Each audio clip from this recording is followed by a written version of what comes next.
कुछ बच्चों की प्रॉब्लम जरूर होगी कि मॉक टेस्ट लगाते टाइम मेरे मार्क्स कुछ कम आ रहे हैं, तो जो लास्ट का जो आपका टाइम बचा हुआ है उसी को डबल ट्रिपल एफिशिएंसी प्रोड्यूस करने के लिए वी हैव एनसीईआरटी सारांश। Now what is gene? Gene is a sequence of nucleotide of the DNA. आज भी मैं आपके सभी बच्चे से पूछती हूँ कि भाई नीट एग्जाम में सबसे डिफिकल्ट पार्ट क्या लगता है? बच्चे कहेंगे मैम फिजिक्स हमारे को नहीं समझ में आता है। क्यों? यहाँ तक किसी बच्चे को कोई आपत्ति है तो प्लीज मेरे को आप कमेंट बॉक्स में लास्ट में जरूर लिख दीजिएगा कि ये मेरे को प्रॉब्लम है इस टॉपिक में, राइट? फ्लावर कलर को तो वॉयलेट फ्लावर में भी WW और W कैपिटल 2 दोनों हो सकते हैं, ठीक है? ये वाला जीनोटाइप शो करता है, ये वाला जीनोटाइप शो करता है। मैं सिंपली इसकी क्रॉसिंग कराऊंगी इस प्लांट से। So sometimes your F1 phenotype did not resemble very important line and previous year question. Alright बच्चों, यहाँ पे कितने फिनोटाइप कितने जीनोटाइप है ये भी देखने वाली बात हो जाती है। इस पे बेस्ड आपका प्रीवियस ईयर क्वेश्चन आया हुआ है या मैं लिख देती हूँ। कॉन्फिडेंस बूस्ट हो रहा है, मजा भी आ रहा है। 2 लेक्चर में हम इसको कंप्लीट करेंगे। आज आपका पहला लेक्चर है जिसमें मैं आपको लास्ट टॉपिक कराने जा रही हूँ, which is the dihybrid crosses. Hello बच्चों, very good evening to all of you. This is your own favorite Beena Yadav. I welcome you all to Infinity Learn NEET. बच्चे, infinity learn के platform पे NCERT सारांश जो series launch हुई है वो आपकी इस लास्ट की 30 डेज की स्पीड को डबल करने के लिए है, ताकि आप जिस भी स्कोर पे स्टक फील कर रहे हो उस स्कोर को आप आगे बढ़ा सको, उसको आप 2x 3x बूस्ट एक दे पाओ। बिकॉज अब तक आपकी कमर कसी हुई है। ये जो लास्ट का टाइम है, इस वाले टाइम में आप अच्छे से अपना सारा सिलेबस कर चुके हो, आप मॉक टेस्ट भी लगा रहे हो। कुछ बच्चों की प्रॉब्लम जरूर होगी कि मॉक टेस्ट लगाते टाइम मेरे मार्क्स कुछ कम आ रहे हैं, तो कैसे मैं इस मार्क्स को 400 से 550 तक लेके जा सकता हूँ, कैसे मैं इस मार्क्स को 550 से 650 तक लेके जा सकता हूँ। तो जो लास्ट का जो आपका टाइम बचा हुआ है उसी को डबल ट्रिपल एफिशिएंसी प्रोड्यूस करने के लिए वी हैव एनसीईआरटी सारांश। बच्चे, बॉटनी में आज जो आपका फर्स्ट लेक्चर है, we are going to start with genetics. अब आप कहेंगे भाई बॉटनी की बात हो, जेनेटिक्स स्टार्ट ना हो, ऐसे कैसे हो सकता है? बिकॉज मैक्सिमम वेटेज आपका जेनेटिक्स का होता है। अगर मैं लास्ट के 5 साल के पेपर का स्टेट्स आपको बताऊं तो मॉलिकुलर बेसिस से लास्ट ईयर 8 सवाल आ गए थे, एक चैप्टर 8 क्वेश्चन। बताओ जी, इससे अच्छी बात और क्या हो सकती है? तो जो दोनों चैप्टर है आपके, principle of inheritance and variation and molecular basis of inheritance, they both are very very very important chapters. Evolution से भी क्वेश्चंस आते हैं बट इनके कंपैरिजन में बहुत ही कम क्वेश्चंस आते हैं।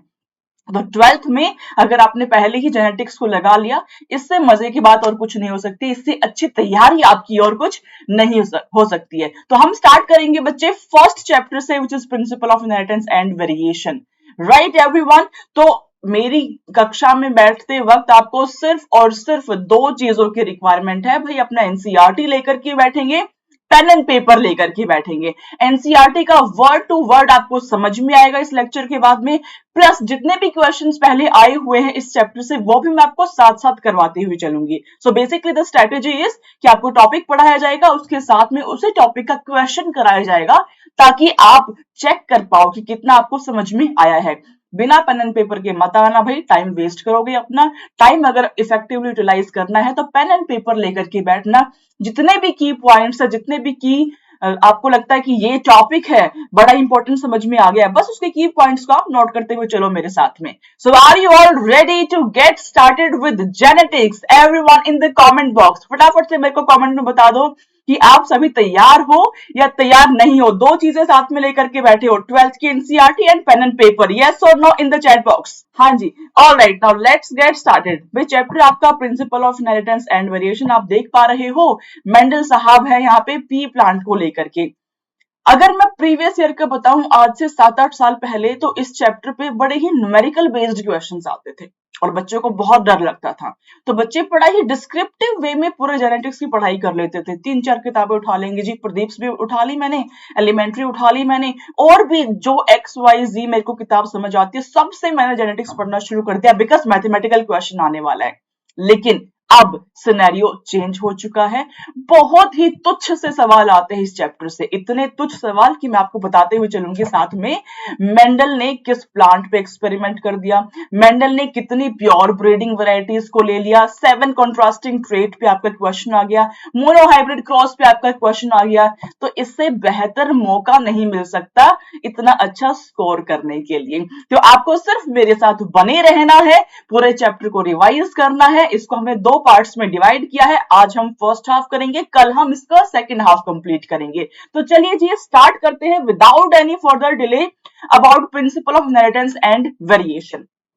ऑलराइट, तो भाई जेनेटिक्स का जिक्र करें तो सबसे पहले बताना पड़ेगा मेरे बच्चों को कि जेनेटिक्स होता क्या है। तो जब भी जेनेटिक्स आपके सामने आए आप समझ लीजिएगा it is study of 2 words, 2 ही शब्द इसमें इस्तेमाल होते हैं, 2 ही शब्दों की पूरी स्टडी को आप जेनेटिक्स कहते हैं जी। पहला हो जाता है आपका inheritance, first one is your inheritance. अब आप कहेंगे मैम इनहेरिटेंस क्या होता है? अब आपने ये महसूस किया होगा कि ह्यूमन बीइंग के बच्चे को आप मिलते हो तो उसके मोरलेस स्ट्रक्चर ह्यूमन बीइंग के जैसा होता है। कैट के बच्चे को आप मिलते हो तो उसका ओवरऑल ढांचा, ओवरऑल स्ट्रक्चर कैट के जैसा ही होता है। कैट को देख के आप ये नहीं कहते हो कि ये तो डॉग की वैरायटी मेरे को लग रही है। तो why is that so? This is because of inheritance. Second is variation. Second word आ जाता है जी बच्चे आपका variation. Now what is variation? अगर ह्यूमन के बच्चे सारे ही एक जैसे हो गए तो रिकॉग्नाइज करना फिजिबल ही नहीं होगा, आप पहचान ही नहीं पाएंगे किसी भी ह्यूमन बीइंग को। आप पता चला बीना मैम किसी और को बोल रहे हैं एंड आप अपना नाम किसी और के लिए यूज कर रहे हैं। तो बच्चे वेरिएशन होना इज वेरी इंपॉर्टेंट बिकॉज मेरी आंख का कलर आपसे डिफरेंट है, मेरे हेयर का लेंथ आपसे डिफरेंट है, स्किन का कलर आपसे डिफरेंट है, दैट इज वेरिएशन। जितने भी ह्यूमन बीइंग है आपके खुद के सिबलिंग्स को ही आप देख लो, अपने खुद के ट्रू सिबलिंग को आप देख लो, काफी डिफरेंसेस आपको फील होंगे। आई की शेप में, नोज की शेप में, लिप के कलर में, हेयर कलर में, आपके स्किन कलर में, तो ये सारी आ जाती है आपकी वेरिएशन। बट आप दोनों को ही बताते ह्यूमन बीइंग है, दैट इज और इनहेरिटेंस। ऑलराइट, तो जो इनहेरिटेंस है, जो ये same character, same feature pass on हो रहे हैं, that is because of presence of genes. Now what is gene? Gene is a sequence of nucleotide of the DNA. आपके डीएनए का जो सीक्वेंस होता है उसको आप जीन बुलाते हैं। It is physical and functional unit of heredity.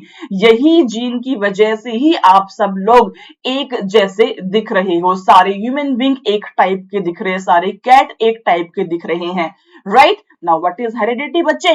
Heredity is a transmission of genes from one generation to another one. That would be your heredity. So what is inheritance? It is the pattern in which your genes are being transferred. किस pattern में आपके jeans transfer हो रहे हैं, that would be your inheritance. तो genetics हो जाता है जी branch of biology that deals with the study of genes of inheritance. It is the branch of biology that deals with inheritance and variation. Alright, चलते हैं जी आगे। अब genetics की बात हो और एक महानुभाव साइंटिस्ट का नाम सामने आए, वो चीज बिल्कुल भी फिजिबल नहीं हो सकती है। तो आप सब बच्चों ने मेंडल सर का नाम जरूर सुना हो। मेंडल सर का नाम इतिहास में लिखा गया जेनेटिक्स के लिए, क्यों? क्योंकि मेंडल सर ने अपने टाइम से आगे बढ़ के एक्सपेरिमेंट्स को किया। उस टाइम में लोगों की जितनी समझ थी, जितना सोचने का दायरा था, उससे ज्यादा सोच के, उस समझ से ज्यादा उन्होंने एक्सपेरिमेंट्स करके एंड इतनी बेहतरीन चीजें आपके सामने रख दी जो कि उससे बहुत साल के बाद में साइंटिस्ट कर पाए। तो ऐसा क्या खास था इस साइंटिस्ट के बारे में, ऐसा क्या खास चीजें इन्होंने की, लेट्स अंडरस्टैंड। तो मेंडल सर ने भाई हाइब्रिडाइजेशन एक्सपेरिमेंट्स को परफॉर्म किया। किस प्लांट पे किया? वेरी इंपॉर्टेंट, गार्डन पी पे किया, वेरी इंपॉर्टेंट। जहां पे भी मैं लिख रही हूं बच्चे एमसीक्यू अलर्ट, आप समझ जाइएगा यहां से सवाल आने की संभावना पूरी है। एंड जहां पे भी मैं लिख रही हूं एमसीक्यू अलर्ट, विच मींस यहां से आपका प्रीवियस ईयर क्वेश्चन आया हुआ है। तो आप भी अपने नोट्स में पीवाईक्यू या एमसीक्यू अलर्ट जरूर लिखते हुए चलेंगे। तो पहली बात तो ये हो जाती है कि किस प्लांट पे एक्सपेरिमेंट किया? गार्डन पी पे एक्सपेरिमेंट किया। कितने साल तक एक्सपेरिमेंट किया? 7 years। 7 years, very important previous question. 7 साल तक लगातार एक ही चीज पे इन्होंने एक्सपेरिमेंट किया। अब जो मेरे बच्चे कहते हैं ना मैम हम थक गए हैं 1 साल तैयारी करके, हम ड्रॉपर हैं, 1 साल तैयारी करी, अब हम थक गए, अब हमसे ना हो पाई। तो बच्चे आप देख लीजिए, जो साइंटिस्ट जिनका नाम शुमार हो गया है सारे जेनेटिक्स की किताब में, उन्होंने अपने जीवन के 7 साल इस एक्सपेरिमेंट को दिए थे। तो आपको पेशेंस बनाने की आवश्यकता जरूर होती है, तभी आप अच्छा परफॉर्म कर पाते हैं, तभी आप अपना नाम डॉक्टर, अपने नाम के आगे डॉक्टर शब्द को लिखवा पाएंगे, तभी आपका नाम भी एम्स के अंदर रजिस्टर हो जाएगा एंड आप एक बहुत ही बेहतरीन डॉक्टर बन जाएंगे। ऑलराइट, तो बच्चे 7 साल तक इन्होंने एक्सपेरिमेंट किया। 1856 टू 1863 तक इन्होंने एक्सपेरिमेंट किया। एक्सपेरिमेंट्स करने के बाद इन्होंने कुछ अपने इनहेरिटेंस की लॉज को प्रपोज किया। उस टाइम पे एक्सेप्ट नहीं हुआ, लोगों को लगा कि ये कैसी बातें हो रही हैं। क्यों? क्योंकि इन्होंने बायोलॉजी में मैथमेटिकल लॉजिक्स को घुसा दिया। आज भी मैं किसी भी बच्चे से पूछती हूँ कि भाई नीट एग्जाम में सबसे डिफिकल्ट पार्ट क्या लगता है, बच्चे कहेंगे मैम फिजिक्स। फिजिक्स हमारे को नहीं समझ में आता है। क्यों? क्योंकि आप बायोलॉजी के बच्चे हो, आपको मैथ्स से थोड़ा डर लगता है। मेंडल सर ने तो बहुत ही कलाकारी वाला काम किया, बायोलॉजी में ही मैथ्स को घुसा दिया। तो अब लोगों की समझ के परे हो गई ये बात कि भाई मैथमेटिकल लॉजिक्स हम कैसे अप्लाई करें, हमें समझ नहीं आ रहा। जो समझ में नहीं आता वो हमें बेकार लगता है, ये ह्यूमन टेंडेंसी होती है। ठीक है, तो इसीलिए इसका एक्सेप्टेंस बहुत लेट हुआ कि जो सर ने काम किए हैं वो बहुत इंटरेस्टिंग काम है, वो बहुत ही लॉजिकल चीजें हैं। मैथमेटिक्स को यूज करना उनके लिए बोन भी था, बहुत अच्छा भी रहा, और यही नुकसानदायक भी रहा साइमल्टेनियसली, क्योंकि इसकी वजह से एक्सेप्टेंस थोड़ी सी कम हुई। राइट, तो चलते हैं जी आगे। इन्होंने पी प्लांट को सेलेक्ट किया। अब बारी आ जाती है भैया, पी प्लांट को ही क्यों सेलेक्ट किया? इतनी सारी चीजें हैं मार्केट में, वाई पी प्लांट? तो पहली चीज तो मेंडल सर के जो पिताजी थे वो एग्रीकल्चर प्रैक्टिसेस करते थे, खेती बाड़ी का काम करते थे। तो इनको भी बड़ा इंटरेस्ट था। जब भी जो भी काम आपके माता पिता करते हैं तो आपको थोड़ा इंटरेस्ट उसमें क्रिएट हो जाता है कि मैं भी देखूं कि पिताजी कैसे इस चीज को कर रहे हैं। तो इनकी बड़ी एक्सपर्टीज थी एग्रीकल्चर प्रैक्टिसेस में। सो पी प्लांट के साथ कुछ और खास बातें भी थी। पहली चीज तो उसका लाइफ स्पेन जो था वो 1 ही साल का था। मैम इससे क्या फायदा होगा? भाई आपको कोई भी एक्सपेरिमेंट परफॉर्म करना है, 1 साल में आपको रिजल्ट्स मिल जाएंगे। दूसरे साल में आपको अगर कोई भी वेरिएशन आपको चाहिए उसके आपको रिजल्ट्स मिल जाएंगे। अगर कोई प्लांट, अगर कोई एनिमल ब्रीडिंग में ही 4-5 साल ले लेता है तो आपको 4 से 5 साल का इंतजार करना पड़ेगा। राइट, तो इसका लाइफ स्पेन बच्चे काफी कम था, which is 1 year. That was one benefit. दूसरा बेनिफिट, बहुत ही कम मेंटेनेंस की रिक्वायरमेंट थी इस प्लांट को, बहुत ज्यादा मेंटेनेंस की रिक्वायरमेंट नहीं थी। मल्टीपल प्लांट्स को आप ग्रो कर सकते हो एक छोटे से एरिया के अंदर, स्मॉल एरिया में मल्टीपल प्लांट्स को आप ग्रो कर पाते हैं। Next is they exhibit A variety of visible characters with contrasting trait, which is very very very important. बच्चे कॉन्ट्रास्टिंग ट्रेट्स क्या होते हैं? मैं कहती हूँ ये जो पेन है ना, ये क्या तो लाल है या सफेद है, बीच का कोई कलर नहीं है। अगर दो एक्सट्रीम एंड्स है, प्लांट की हाइट क्या तो 20 सेंटीमीटर निकल के आई या 5 सेंटीमीटर रह गई, बीच की कोई इंटरमीडिएट चीज नहीं हो, अगर क्लियर कट कॉन्ट्रास्टिंग चीजें आपको दिखती हो, तो बच्चे इस केस में आपको रिजल्ट्स प्रोड्यूस करना, इस केस में देख करके बता पाना काफी इजी हो जाता है। तो जो भी कैरेक्टर्स मेंडल ने चूज करे वो सारे कैरेक्टर्स में कॉन्ट्रास्टिंग ट्रेड्स थे। येलो है तो येलो है, राउंड है तो राउंड है, रिंकल्ड है तो रिंकल्ड है, बीच का इंटरमीडिएटरी स्टेज कुछ भी नहीं है। That was very important character while selecting the pea plant. Next is self fertilisation. Plant and hence mating can be controlled easily. भाई जो फ्लावर्स थे वो बाइसेक्सुअल फ्लावर थे। अब आपको पता है अच्छे से बाइसेक्सुअल फ्लावर का मतलब ये होता है मैम कि उसमें male and female both the sex organs are present. तो बड़ा ही इजीली आप उसको सेल्फ फर्टिलाइज कर सकते हो। कैसे? मैम मैंने इमेस्कुलेशन कर दिया, जो प्लांट का मेल ऑर्गन है उसको कट कर दिया, तो वो ये जो प्लांट है it will behave as female. तो दूसरे प्लांट जिसका मेरे को इस पर डस्टिंग कराना है उसका स्पेसिफिकली मेल प्लांट को कट करके मैंने यहाँ पे डस्टिंग करा दिया।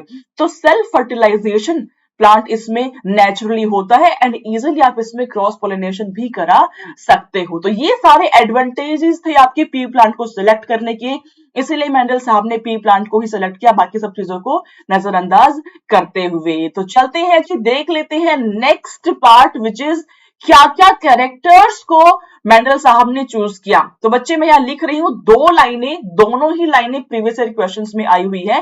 पहली लाइन तो ये कि इन्होंने यूज किया था 7 कॉन्ट्रास्टिंग कैरेक्टर्स को लिख लेंगे सारे बच्चे, very important previous year question. and 14 pure breeding varieties. 14 pure breeding varieties. अब आप कहेंगे मैम इतने साधारण सवाल आते हैं इस चैप्टर से? भैया मैम की बात मत मानो मेरी बात। तुम लोग प्रीवियस ईयर क्वेश्चंस को सॉल्व करना शुरू करो, you will get to know. इतना साधारण क्वेश्चन आया हुआ है कि 14 प्योर ब्रीडिंग वेराइटीज को मेंडल साहब ने यूज किया था। तुम फिर मानना शुरू कर दोगे कि हाँ भाई इस चैप्टर से इजी क्वेश्चंस आना शुरू हो चुके हैं, इस चैप्टर से स्कोर करना काफी इजी अब हो चुका है। ऑलराइट, तो 7 कंट्रास्टिंग ट्रेट्स क्या क्या थे बच्चे? सबसे पहले तो आता है जी आपका प्लांट हाइट। प्लांट का हाइट पहला करेक्टर था जी बच्चे आपका प्लांट का हाइट। ये जो सातों करेक्टर मैं आपको बता रही हूं they are very very very important. Plant height, ma'am contrasting trait present होता है, आपने पहले बताया, तो क्या इसमें कॉन्ट्रास्टिंग ट्रेट थे? नहीं, प्लांट क्या तो टॉल होगा या फिर शॉर्ट होगा, बीच में इंटरमीडिएट वाला चक्कर नहीं है। क्या तो प्लांट की हाइट एकदम चुप्पर फाड़ के 20 सेंटीमीटर होगी, ये एकदम बोना प्लांट होगा 2 to 3 सेंटीमीटर का, बीच का कुछ भी नहीं होता। ठीक है जी, चलिए सेकंड की अगर हम बात करें, second was your flower colour. Flower colour, तो क्या तो आपका फ्लावर वायलेट है या आपका फ्लावर व्हाइट है, बीच का कोई कलर प्रेजेंट नहीं है। थर्ड आ जाता है जी आपका position of the flower. Flower का पोजीशन क्या है प्लांट के ऊपर? तो भैया प्लांट आपका, अगर हम बात करें फ्लावर की पोजीशन की, तो प्लांट में क्या तो वो टिप पे प्रेजेंट होता है, एपिक्स वाले पार्ट पे। तो जो फ्लावर एपिक्स पे प्रेजेंट है, टिप पे प्रेजेंट है, उसको आप टर्मिनल फ्लावर कहते हैं। क्या कहते हैं बच्चे? Terminal flower. दूसरा आता है कि आपके यहाँ पे एक्साइल वाली पोजीशन पे प्रेजेंट है। एक्साइल क्या होता है? कि आपके इस स्टेम से किसी एंगल पे प्रेजेंट हो, तो अगर एक्साइल पे प्रेजेंट है उसको मैंने बोल दिया एक्साइल फ्लावर, टिप पे प्रेजेंट है मैंने बोल दिया terminal flower. Am I clear to all of you? यहां तक किसी बच्चे को कोई आपत्ति है तो प्लीज मेरे को आप कमेंट बॉक्स में लास्ट में जरूर लिख दीजिएगा कि ये मेरे को प्रॉब्लम है इस टॉपिक में, राइट? चलिए नेक्स्ट इज योर पॉड का कलर। ये fourth one is your pod colour, है ना? तो आपकी ग्रीन पॉड हो सकती है या आपकी येलो पॉड हो सकती है। मटर का सीजन है, मम्मी भी आपको बोलती होगी कि ये लो मटर मेरे को छील के दे दो, खाली बैठे हुए हो मटर को छील के मटर के दाने निकाल के दे दो। जब आप मटर के दाने निकाल रहे होते हो तो आपने देखा होगा कि यार क्या तो ग्रीन पॉड होती है या फिर येलो पॉड होती है। इसके अलावा क्या तो जो मटर का दाने की कली है वो पूरी इस तरीके से इन्फ्लेटेड होती है या ऐसे कॉन्स्ट्रिक्टेड होती है। तो shape of pod is your fifth character, and इस शेप के अंदर क्या तो इन्फ्लेटेड पॉड आपको देखने को मिलेगी या आपको कॉन्स्ट्रिक्टेड देखने को मिलेगी। अगर हम बात करें सिक्स्थ की, तो आपका seed colour. Seed colour, seed colour मेरे लाल, येलो एंड ग्रीन, दो टाइप के सीड आपको देखने को मिलते हैं। जब मटर के दाने निकाल रहे हो तो क्या तो ग्रीन होंगे बढ़िया वाले या फिर थोड़ा येलोइश उसमें टिंच आपको देखने को मिलेगा। And seventh is your shape of seed, तो round seed and wrinkle seed, these are the two contrasting characters, contrasting traits of shape of seeds. ये 7 कैरेक्टर्स को चूज किया, 14 प्योर ब्रीडिंग वैरायटीज को चूज किया मेंडल साहब ने। तो भाई एक बार देख लेते हैं अपने पी के फ्लावर स्ट्रक्चर को। तो पी प्लांट में अगर आप देखिए फ्लावर स्ट्रक्चर को मेरे बच्चे, पहली बात बाइसेक्सुअल फ्लावर होता है। मैम बाइसेक्सुअल का मतलब तो ये हो गया कि इसमें दोनों सेक्स ऑर्गन प्रेजेंट है। जी हाँ, प्रत्यक्ष को प्रमाण की कोई आवश्यकता नहीं है। देख लीजिए यहाँ पे एंथर भी प्रेजेंट है, यहाँ पे तुम्हारा स्टिग्मा भी प्रेजेंट है। तो stigma style ovary female part हो गया जी, which is carpel. Anther and filament male part हो गया, which is your stamen. Hence they are bisexual flower। ये सेल्फ फर्टिलाइजिंग होते हैं, नेचर में खुद ही फर्टिलाइज कर लेते हैं, लेकिन since we are doing some experiments, that's why we are going to cross fertilize these flowers। All right, तो अब देख लेते हैं जी मेंडल साहब ने कैसे एक्सपेरिमेंट को परफॉर्म किया, कैसे मेंडल साहब ने ये नतीजे निकाले जो कि हम पढ़ रहे होते हैं आज भी। तो भाई मेंडल सर के पास में बहुत सारे रिसोर्सेस तो नहीं प्रेजेंट थे, तो कैसे उन्होंने किया समझ लेते हैं। सबसे पहले बच्चे मेंडल सर ने प्योर ब्रीडिंग वेराइटीज को प्रोड्यूस किया। प्योर ब्रीडिंग वेराइटीज, अब मैं लिख रही हूं यहाँ पे प्योर ब्रीडिंग, मैं लिख देती हूँ previous year question, very very important. What are pure breeding varieties? जो बच्चे मुझे देख रहे हैं, जो बच्चे मुझे सुन रहे हैं, क्या आप मुझे बता सकते हो, या आप अपने दिमाग में स्क्रॉल करो, what exactly is pure breeding varieties? बच्चे टॉल प्लांट लिया, उस टॉल प्लांट को जिसकी हाइट 20 सेंटीमीटर है, लेट्स से फॉर एग्जांपल, उस टॉल प्लांट को टॉल प्लांट से ही क्रॉस कराया। अब जो रिजल्ट निकला उसको वापस से टॉल प्लांट से क्रॉस कराया, जो रिजल्ट निकला वापस से टॉल प्लांट से क्रॉस कराया। 4 से 5 जनरेशन तक अगर आप सेल्फ फर्टिलाइज कराते हो तो तब जो आपको टॉल प्लांट मिलेगा that would B pure breeding variety, वो आपकी प्योर ब्रीडिंग वैरायटी होगी, वो एक्सक्लूसिवली टॉल प्लांट होगा। ऑलराइट, तो बच्चे ऐसे ही मेंडल ने टॉल प्लांट को प्रोड्यूस किया एंड ड्वार्फ प्लांट को भी सिमिलरली प्योर ब्रीडिंग लाइन पे ही प्रोड्यूस किया। मतलब उन्होंने छोटा प्लांट लिया, उसको छोटे प्लांट से ही फर्टिलाइज कराया, जो रिजल्ट निकला उसको वापस से ड्वार्फ प्लांट से फर्टिलाइज किया, जो रिजल्ट निकला उसको वापस से ड्वार्फ से किया। तो 4 to 5 generations के बाद he was able to get dwarf pea plant. So we have tall pea plant, which is the pure breeding variety. We have dwarf pea plant, which is again the pure breeding variety. Now is the time to perform the experiment. अब क्या किया Mendel साहब ने, इस pure breeding tall plant को pure breeding dwarf plant से fertilise करा दिया। अब कैसे फर्टिलाइज कराया भाई, एक को आपको फीमेल मानना पड़ेगा, एक को आपको मेल मानना पड़ेगा। कैसे फीमेल कैसे मान ले, अगर मैं इस फ्लावर से इमेस्कुलेशन कर दूं, अगर मैं इस फ्लावर के मेल पार्ट को कट कर दूं, साइड में रख दूं, तो बचा क्या सिर्फ फीमेल पार्ट। ड्वार्फ वाले प्लांट के मेल पार्ट को कट करके उसके डस्टिंग में यहाँ पे करा दूं, तो that would be my cross pollination. ये मैंने करा दिया जी क्रॉस पॉलिनेशन, ठीक है। इस तरीके से कट करके इस फ्लावर को राइट एंड करा दिया जी क्रॉस पॉलिनेशन। अब जब क्रॉस पॉलिनेशन कराया तो मेंडल ने जो रिजल्ट निकला, जो सीड्स निकले, उसको ग्रो किया। जब ग्रो किया तो वो सरप्राइज हो गया कि सारे के सारे प्लांट जो थे वो टॉल प्लांट थे। उनको लगा कि यार मैंने चूज तो किया टॉल एंड ड्वार्फ, क्रॉसिंग कराया, रिजल्ट में जितने भी प्लांट है सबके सब टॉल प्लांट है, एक भी प्लांट ऐसा नहीं है जो ड्वार्फ प्लांट है। उनका क्यूरियोसिटी लेवल काफी राइज हो गया कि ऐसा कैसे फिजिबल हुआ, ड्वार्फ प्लांट का क्या हश्र हुआ बीच में, उसने एक्सप्रेस क्यों नहीं किया, क्यों मेरे पास एक भी प्लांट ऐसा नहीं है जो कि ड्वार्फ हो, क्यों मेरे सारे के सारे प्लांट टॉल है। तो इसी क्यूरियोसिटी में उन्होंने एक और एक्सपेरिमेंट को परफॉर्म किया। तो जो पहले रिजल्ट प्रोड्यूस हुआ बच्चे, इसको आप बोल देते हैं F1 progeny, first filial generation, जिसमें सारे के सारे plants were toll, every plant were toll. Now what he did, इस टॉल प्लांट को आपस में ही पॉलिनेट करा दिया।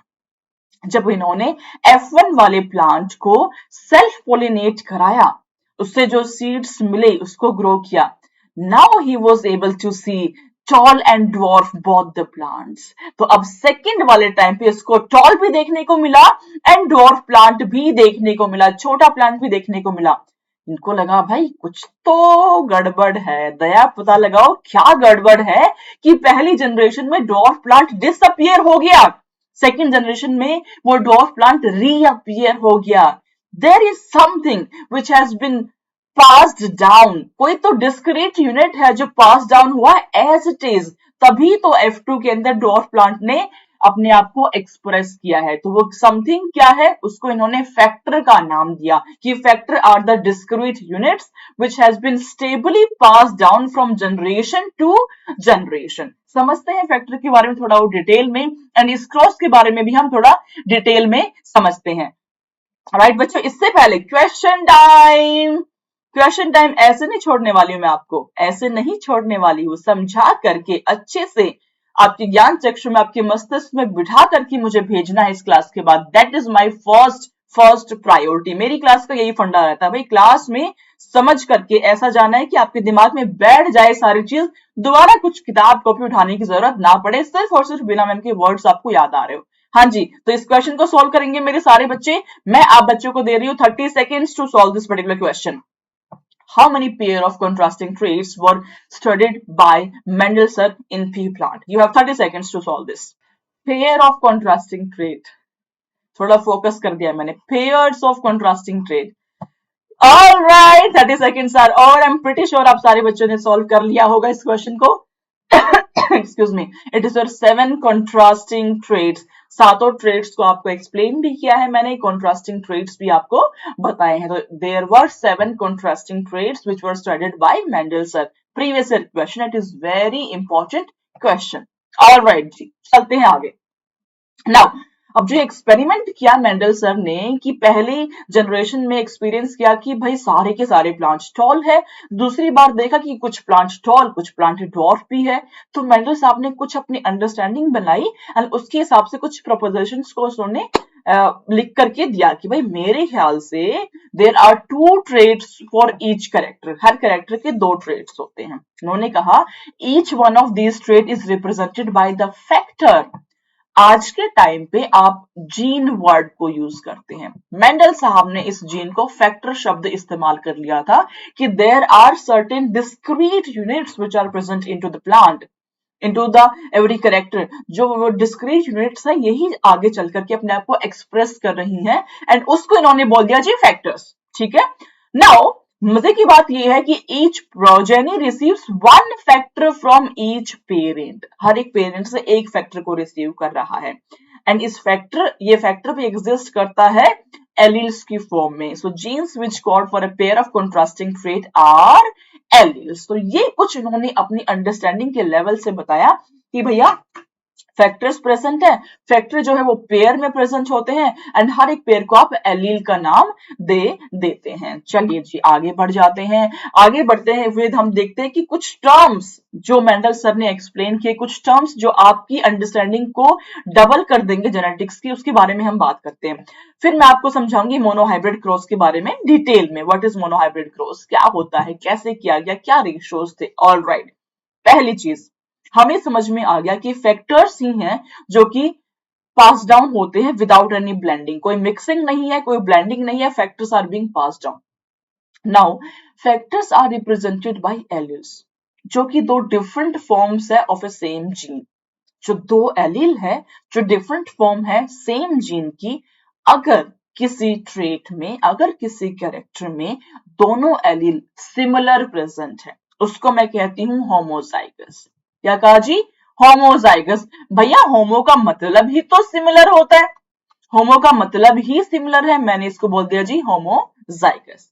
अगर जो 2 एलील है वो दोनों डिफरेंट है, वो नॉन आइडेंटिकल है, उसको मैं कह देती हूँ बच्चे हेटेरोजाइगस। हेटेरो का मतलब ही बच्चे, हेटेरो का मतलब ही डिफरेंट होता है, हेटेरो मींस डिफरेंट, राइट। तो होमोजाइगस का मतलब ये हुआ मेरे लाल कि जो 2 एलील रिसीव हुई है दोनों हूबहू सिमिलर हैं, दोनों एक जैसी है, दोनों आइडेंटिकल है, that would be your homozygous. और अगर जो 2 एलील रिसीव हुई है वो डिफरेंट है एक दूसरे से, that would be your heterozygous. First 2 terms, are we clear everyone? Everyone, are we clear with these 2 terms? Let me know in the chat box. आपको समझ आ रहा है? 2 terms clear हो गई है. What is homozygous? What is heterozygous? All right. आगे चलते हैं जी. Then comes 2 more terms which is dominant and recessive. अब आप समझिएगा, जब उन्होंने एक्सपेरिमेंट किया तो F1 के टाइम पे, पहले टाइम पे एक ही कैरेक्टर अपीयर हुआ which is tall, दूसरा अपीयर नहीं हुआ। जब दोबारा से सेल्फ फर्टिलाइज करा है तब जाकर के दूसरा कैरेक्टर आपका अपीयर हुआ। तो जो फर्स्ट कैरेक्टर अपीयर हुआ दैट वाज डोमिनेंट, वो हर कंडीशन में अपीयर करेगा, that is your dominant character. दूसरा इज योर रिसेसिव, वो तभी एक्सप्रेस करता है जब आपकी होमोजाइगस रिसेसिव कंडीशन होगी। क्या होती है समझते हैं डिटेल के अंदर बच्चे। सो 1 is your dominant, second is your recessive. Dominant को एक्सप्रेस करने के लिए आप कैपिटल वर्ड को इस्तेमाल करते हैं, रिसेसिव के लिए आप उसी वर्ड का स्मॉल वर्जन। जैसे अगर हम बात करें प्लांट हाइट की, कंफ्यूज नहीं होना, टॉल प्लांट, टॉल प्लांट, इसके लिए मैंने टी किया डोमिनेंट के लिए। अब आप कहेंगे मैम रिसेसिव के लिए ड्वार्फ है तो डी कर दे, जी नहीं, बड़ा कंफ्यूजिंग हो जाएगा, तो आप डी वर्ड नहीं इस्तेमाल करते हुए स्मॉल टी वर्ड इस्तेमाल करते हैं फॉर रिसेसिव टू रिप्रेजेंट, ताकि आपकी स्टडीज सिंपल हो जाए, दैट्स ऑल। इसका और कोई अलग से फंडा नहीं होता है, स्मॉल टी आप यूज करते हैं इंस्टेड ऑफ डी। ऑलराइट, चलिए जी, तो आपका अगर हम बात करें किसी भी ट्रेड की, तो जिसने अपीयर किया F1 में दैट वाज डोमिनेंट, अपीयर नहीं किया दैट वाज योर रिसेसिव। समझ लेते हैं थोड़ा डिटेल के अंदर, डोमिनेंट एंड रिसेसिव को थोड़ा डिटेल में हम समझ लेते हैं जी। तो बच्चे जो आपका अगर मैं बात करूं सीड शेप की तो राउंड आपका पहले अपीयर करेगा, रिंकल्ड आपका F2 में अपीयर करेगा। तो round is dominant, wrinkled is recessive one, ये आपका रिसेसिव हो जाएगा। Am I clear to all of you? जो अपीयर कर रहा है into every condition that would be your dominant, जो रीअपियर हो रहा है सेकंड में दैट इज योर रिसेसिव। अब इसके पीछे फंडा क्या है हम उसको भी समझेंगे, ठीक है जी। Now two more terms are, one is phenotype, second is genotype.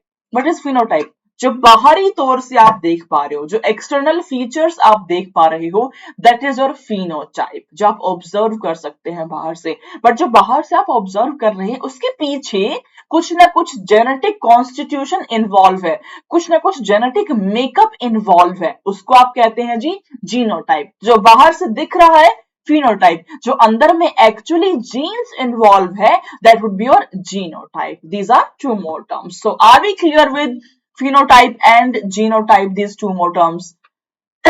Everyone, yes. Homozygous, heterozygous, are we clear? Dominant, recessive, are we clear? Phenotype, genotype, are we clear? Yes or no in the chat box, everyone. अच्छा, ये recording है but आप बता सकते हो मुझे अपने मन में कि हाँ मैम समझ में आ गया है, हाँ मैम कॉन्फिडेंस अच्छे से डेवलप हमारा हो रहा है, मजा आ रहा है आपकी क्लास में बहुत ज्यादा, ठीक है। Alright, super. तो बच्चे नेक्स्ट है आपका पन्नेट स्क्वायर। पन्नेट सर ने कहा कि भैया कुछ मैं आपको ना एक ग्राफ बना के देता हूं ताकि आपकी स्टडीज काफी इजी हो पाए। What is Punnett square? Previous year question, जिन बच्चों ने अभी लेटेस्ट 2022 का पेपर दिया है आपको पता होगा कि पन्नेट स्क्वायर पे ही आपसे सवाल पूछ लिया गया है। Very very easy question. तो क्या होता है जी Punnett square? graphical representation to calculate the probability of possible genotypes is your Punnett square। तो पन्नेट सर ने आपको एक टिपिकल ग्राफ बना के दिया, उस ग्राफ को भी मैं आपको दिखाती हूँ। अभी ये मोनोहाइब्रिड क्रॉसेस के लिए था ताकि आप इजीली अपनी अंडरस्टैंडिंग्स को डेवलप कर पाए। That was your Punnett square. Simple, साधारण। अब आप समझिए कितने साधारण क्वेश्चंस आ रहे इस चैप्टर से, स्कोर इजीली कर पाओगे। मैम की बात मान लो, आप ये लास्ट टाइम है, पूरे चैप्टर को फटाफट से रिवाइज कर लो एंड इस चैप्टर के सारे क्वेश्चंस आपसे बन जाएंगे, फॉर श्योर सारे क्वेश्चंस आपसे बन जाएंगे। जेनेटिक्स कर डाला तो बहुत सारे क्वेश्चंस आप सॉल्व कर पाएंगे। 8 सवाल वहां से, 4-5 क्वेश्चन आपके यहाँ से आ जाएंगे। इससे बढ़िया मौका और कुछ नहीं मिल सकता आप बच्चों को, ठीक है। इससे अच्छी हैंड होल्डिंग और कहीं नहीं मिलेगी आपको। ऑलराइट बच्चे, चलिए पन्नेट स्क्वायर की मदद से हम समझ लेते हैं क्रॉसेस को। पहली बात तो मोनोहाइब्रिड क्रॉस क्या होता है? मोनो का मतलब होता है बच्चे सिंगल। अगर मैं एक सिंगल कैरेक्टर की बात करूं तो उसको हम कह देते हैं जी मोनोहाइब्रिड क्रॉसेस, ठीक है। मैंने यहां पे लिया है बच्चे plant height. Plant height Mendel sir ने लिया जी प्लांट हाइट। मेंडल सर ने प्लांट हाइट में, अब वही एक्सपेरिमेंट जो मैं समझा चुकी हूँ वो मैं आपको डिटेल में with the help of genotype and phenotype explain कर रही हूँ। यहां से आपका एक क्वेश्चन भी आया हुआ है प्रीवियस ईयर, देखते हैं क्या क्वेश्चन था वो। तो बच्चे फीमेल मैंने ले ली है प्योर ब्रीडिंग टॉल, मेल मैंने ले लिया है pure breeding dwarf. Male female लिया, प्योर ब्रीडिंग माने स्मॉल टी, ये कैपिटल टी। जो रिजल्ट्स मिले मेरे को F1 के अंदर वो सारे के सारे टॉल प्लांट थे। 100% progeny was tall, which means genotype आपको मिला that was capital T small T, ठीक है। कैसे बनाते हैं पन्नेट स्क्वायर? यहाँ पे लिखा कैपिटल टी, यहाँ लिखा स्मॉल टी। पहले वाले बॉक्स में ये वाले वर्ड्स आएंगे capital T and small T, इसमें capital T and small T, यहाँ पे again capital T small T, capital T and small T. तो चारों ही प्लांट वर टॉल प्लांट, लेकिन जीनोटाइप डिफरेंट हो गया। Genotype is capital T small T instead of capital T and capital T. चलिए जी सेल्फ फर्टिलाइज कर लेते हैं। तो जब सेल्फ पोलिनेट किया तो उन्होंने देखा कि यार एक प्लांट मेरे को स्मॉल टी मिल गया, 25% वॉज स्मॉल टी। एक प्लांट मेरे को कैपिटल मिला और 2 कैपिटल टी स्मॉल टी मिले।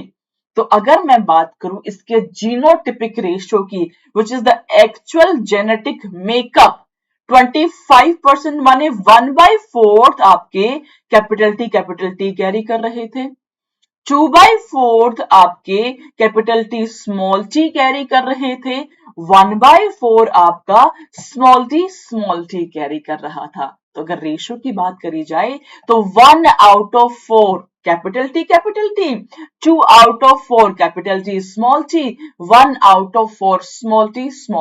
Genotypic ratio was 1:2:1. Am I clear to all of you? Am I clear? What about phenotypic ratio? बाहर से देखने में, बाहरी तौर पे ये प्लांट तीनों ही टॉल प्लांट थे। तो 75% मतलब 3/4 प्लांट आपके टॉल थे, 1/4 प्लांट आपके ड्वार्फ थे। तो phenotypic ratio was 3:1 ratio. Am I clear? Monohybrid crosses का genotypic ratio was 1:2:1, phenotypic ratio was 3:1. Very important previous year question. Very important बच्चों, very important. All right. तो आई एम प्रिटी श्योर आपको समझ में आ गया होगा ये अच्छे से। अगर समझ में आ गया तो क्वेश्चन को सॉल्व करो, उसकी मदद से आपके ज्ञान चक्षु में फिक्स हो जाएगा, एकदम फिक्स हो जाएगा। Second question on your screen, आपको दे दिया मैंने 30 seconds. Mendel proposed which of the following terms for hereditary unit? Factor, genes, gene, allele, chromosome, tick tick tick tick tick tick. 30 second से ज्यादा टाइम नहीं यूज करना है बच्चों। क्या टर्म का इस्तेमाल किया? जो कि डिस्क्रीट यूनिट्स होती हैं, जो स्टेबली पास हो रही हैं पेरेंट से प्रोजेनी में। Yes, my dear kids, that were your factors. All right. तो आई एम श्योर आप सब बच्चों ने बिल्कुल करेक्ट किया होगा क्वेश्चन। सेशन के एंड में मुझको कमेंट सेक्शन में जरूर बताना कि आपने कितने क्वेश्चंस को करेक्ट किया है इस सेशन में। ऑलराइट, चलते हैं जी आगे। Now moving on to the next part. भाई आपने एक चीज महसूस करी कि फिनोटाइप में जो प्लांट मुझको टॉल दिख रहा है, फिनोटाइप में जो प्लांट मुझको टॉल दिख रहा है, उसका अगर मैं जीनोटाइप देखूं, जेनेटिक कॉन्स्टिट्यूशन देखूं, तो वो कैपिटल टी भी हो सकता है, कैपिटल टी स्मॉल टी भी हो सकता है। So just by looking at the plant, how I can tell that the plant is having genotype capital T or capital T small t, because मुझको तो tall plant दिख रहा है। तो how I can find out the actual genetic makeup?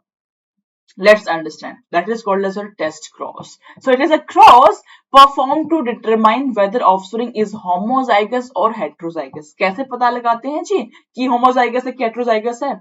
हम उसकी crossing करा देते हैं with the recessive parent.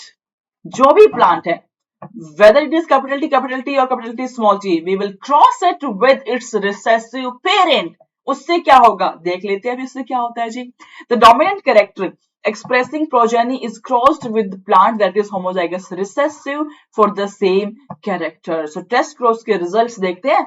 जो results आएंगे that will explain, वो self explanatory होगा कि जो जीनोटाइप है वो कैपिटल टी है या कैपिटल टी स्मॉल टी है। देख लेते हैं जी।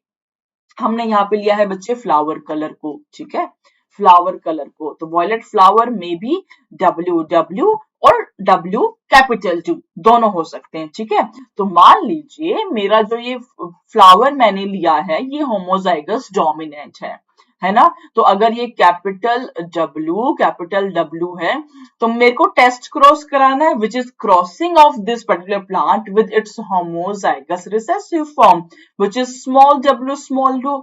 जब मैंने इसकी क्रॉसिंग कराई तो मैंने देखा कि F1 प्रोजेनी में every plant was having violet color of flower. सारे के सारे फ्लावर्स मेरे को डोमिनेंट वाले फ्लावर दिखे। इसका मतलब ये हुआ कि जो पेरेंट इन्वॉल्व था it is homozygous dominant. Homozygous मतलब दोनों एलील आपकी सेम होंगी, दोनों एलील्स आपकी सिमिलर होंगी। ऑल राइट, अगर मैंने क्रॉसिंग कराई उस प्लांट की विद रिसेसिव पेरेंट और F1 प्रोजेनी में मुझको दोनों रेशियोज मिले, 1:1 में मेरे को दोनों फ्लावर देखने को मिले, वॉयलेट फ्लावर भी है व्हाइट फ्लावर भी है। तो 50% of the flowers are dominant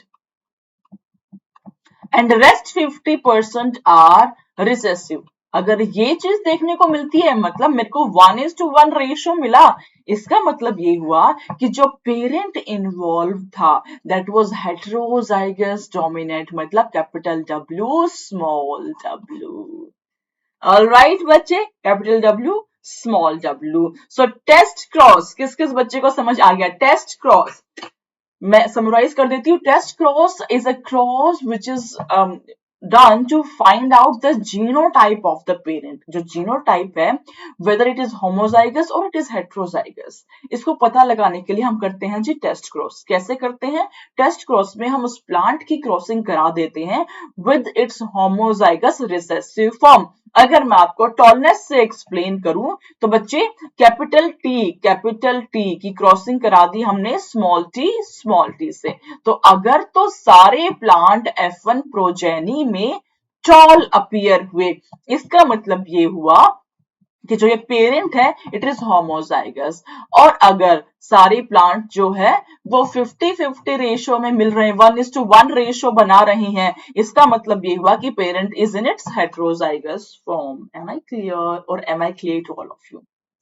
Am I clear? Test cross very important बच्चों, MCQ अलर्ट।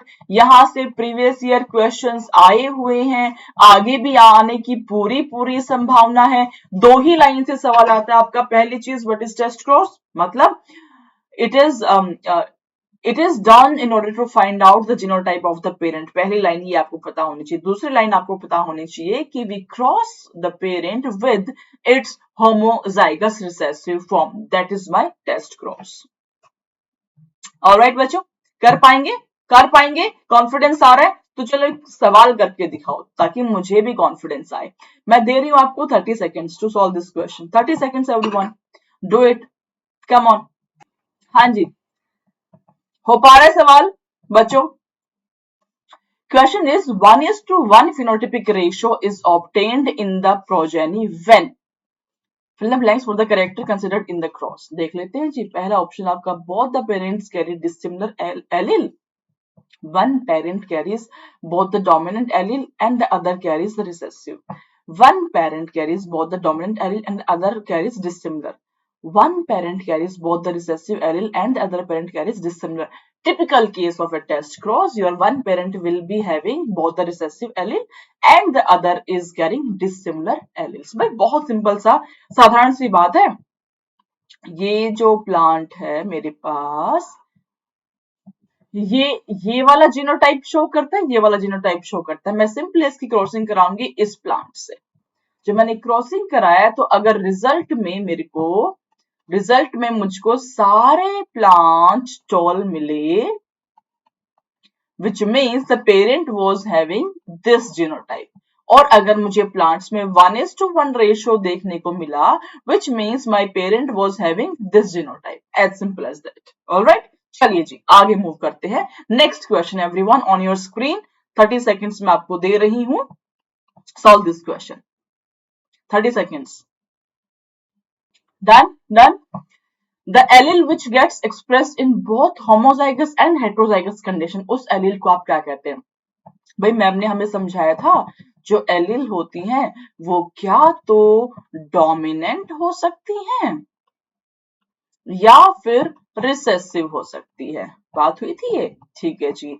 डोमिनेंट वो होती है which express itself in every condition, हमेशा एक्सप्रेस करेगा, चाहे तो होमोजाइगस कंडीशन हो चाहे आपकी हेटेरोजाइगस कंडीशन हो, that would be your dominant allele.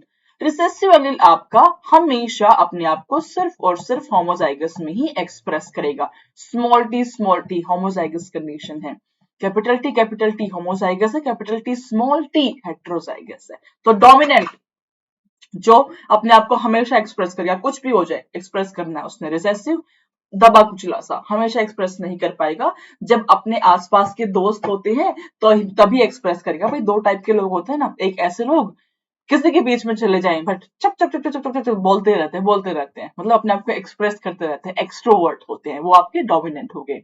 कुछ ऐसे होते हैं जो सिर्फ अपने क्लोज ग्रुप के सामने बोल पाते हैं, introvert, that is your recessive allele.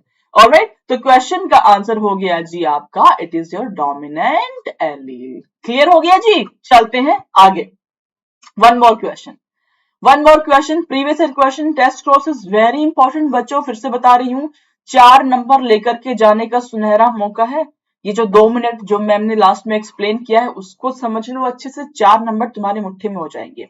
Yes, how can you find out the genotype of a pea plant that produces violet flower? Genotype, how can find genotype, इतने से समझ में आ जाना चाहिए। कैसे पता लगाते हो? 30 सेकंड्स दे दिया मैंने, आप सॉल्व कर रहे हो, आई नो। 30 सेकंड्स, हाँ जी। मुझको क्या बातें याद रखनी है? पहली बात, what is test cross? Test cross is done to find out the genotype of the parent. Secondly, कैसे? By crossing it with its homozygous recessive form. Third is ratio comes 1:1 when it is heterozygous.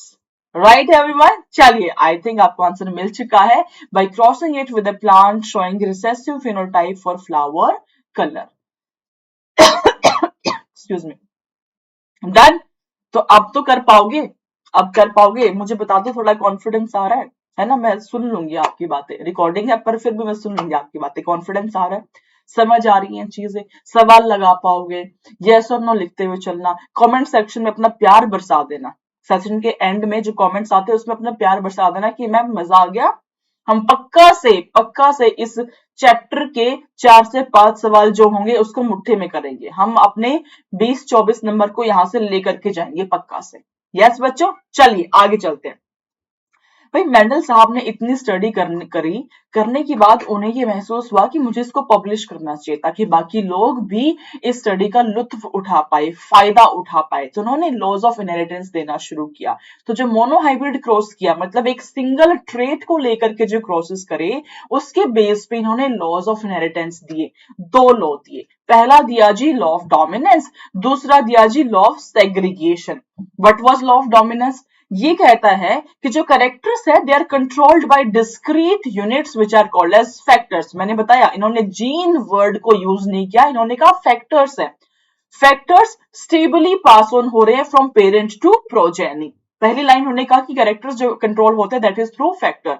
दूसरी कहा कि factor जो है वो pair में exist करते हैं, मतलब एलील।